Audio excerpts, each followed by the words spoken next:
Үндэсний хувьсгал үндэсний хөдөлгөөн эхлээд 3.5 жил болж байна. Энэ бол одоо 5 жилийн хугацаанд хэрэгжих ёстой юм хөтөлбөр анхны шатнд. Энэ хугацаанд би одоо 116 үйлдвэрээр өөрийн биеэр явж орсон байлаа. Одоо өнөөдрийн чинь үзэсгэлэнтэй өөрсдийнхөө бараа бүтээгдэхүүнийг гаргаад тавьсан байгаа бүх одоо үйлдвэрлэгч нарыг одоо би бараг бүгдийг таньдаг болсон байна. 1000 гаруй төрлийн одоо хүнсний шинэ бүтээгдэхүүн шинээр бий болж ард иргэдийн маань гар дээр очсон байна. 53 хүнсний үйлдвэр одоо шинээр ашиглалтанд орсон байна гэдэг. Олон сайхан одоо амжилтуудыг сая бид дурдлаа.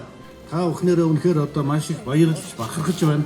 Та бүхэн бол улсынхаа одоо үндэсний аюулгүй байдал, үндэсний хангамж, үндэсний аюулгүй байдлыг хангахад, ард түмний хоолтой ундтай байлгахад одоо асар чухал үүрэг гүйцэтгэж байгаа ийм эрхэм одоо үйлдвэрлэгч нар, баялаг бүтээгч нар байгаа. Ард иргэд маань бас их орон худалдан авахч нар байна. Тийм ээ? Үндэснийхээ үйлдвэрийн бүтээгдэхүүнүүдийг худалдаж авдаг тийм их орно гэсэн сэтгэлтэй байх хэрэгтэй. Тэр үндэснийхээ үйлдвэрлэгчнийг бүтээсэн тэр хоол хүнс бараа бүтээгдэхүүнийг өөрсдөө худалдаж авна гэдэг бол тэднэртэй үзүүлж байгаа асар том хөрөнгө оруулалт, асар том дэмжлэг, асар том урам, асар олон ажлын байрыг хадгалж үлдсэн байдаг.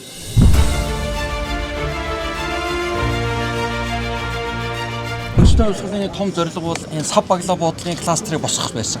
Хүнс үйлдвэрлээд байдаг сав баглаа буудал хадгалах хугацаа олон улсын нөгөө стандарт хүрдэг. Тэгээ энэ дээр бол манай сав баглаа буудал одоо бие даасан кластер болж гарч ирсэн. Энэ бол амжилттайгаа хүнсний хувьсгалын өрөөнд ингэж өнгөлтэй зээлээр олгож байгаа. Тэгээ манай сүүний урамшуул бол сүүний салбарыг хөгжихэд бол хамгийн том чухал төлөвлөсөн. Эрчимчин маж ахуйг илүү хөгжүүлэх, Монгол хүн дөрөн эрүүл хүнсийг хүргэх зорилготойгоор бид нар яг үйлдвэр дээр 100% бэлтгээд ангилаад бас хүний ажлыг хөнгөвчлөх зорилготойгоор бид нар яг нөгөө үйлдвэр дээр бүх төрлийн махыг хоолны бэлтцээр нь хийгээд хүргэдэг байгаа. 36 дугаар тогтолцоолын нөлөөгөөр манай борлуулалт 10 дахин нэмэгдсэн байна.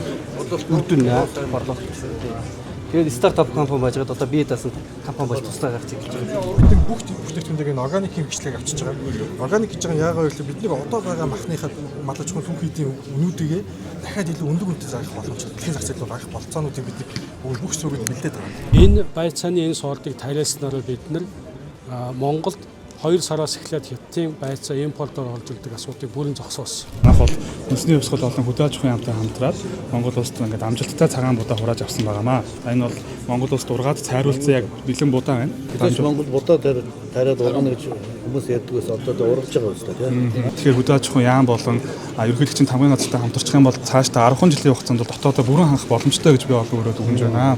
Цэцүүд бол одоо 1 м квадратаас авах ургацууд 18 кг байсан бол одоо метр квадратаас авах ургацууд бол ерөнхийдөө 40-өөс 60 одоо килограммд одоо хүрсэн ийм том одоо амжилтыг одоо үзүүлсэн. Борлуулалт ерөнхийдөө их сайн. Эрдэнэс зөөд савлж байгаа энэ усыг. Энэ 106 сарын 15-нд бид нар усны үзэсгэлэнд оролцоод дэлхийн 65 брэндийн дунд амтлагаа хийгээд 2 дугаар байранд орсон. Энэ бол Италийн Сан Бенедито гэдэг устай адилхан найрлагатай ус. Эрдэнэтийн тэндээс зөөд савлж байгаа. Тэгээ ер нь газар дээр нь үйлдвэр барих, экспорт гарах. Тэгээд цэцэрхний кластер дотроо бид нар экспортод гарах гээд байгаль орчин нийгэм засаглалын стандартуудыг хэрэгжүүлээд яг өнгөрсөн 7 хоногт бид нар аудит Австралийн аудитын байгууллагаар аудитд ороод яг Монгол улстай номер 1-т орсон байна. Тэгээд бид нар бол их урам зоригтой хичээж ажиллаж байна. Тэгээд дэмжиж чад зөв бодлого хэрэгжээд их баяртай байгаа шүү.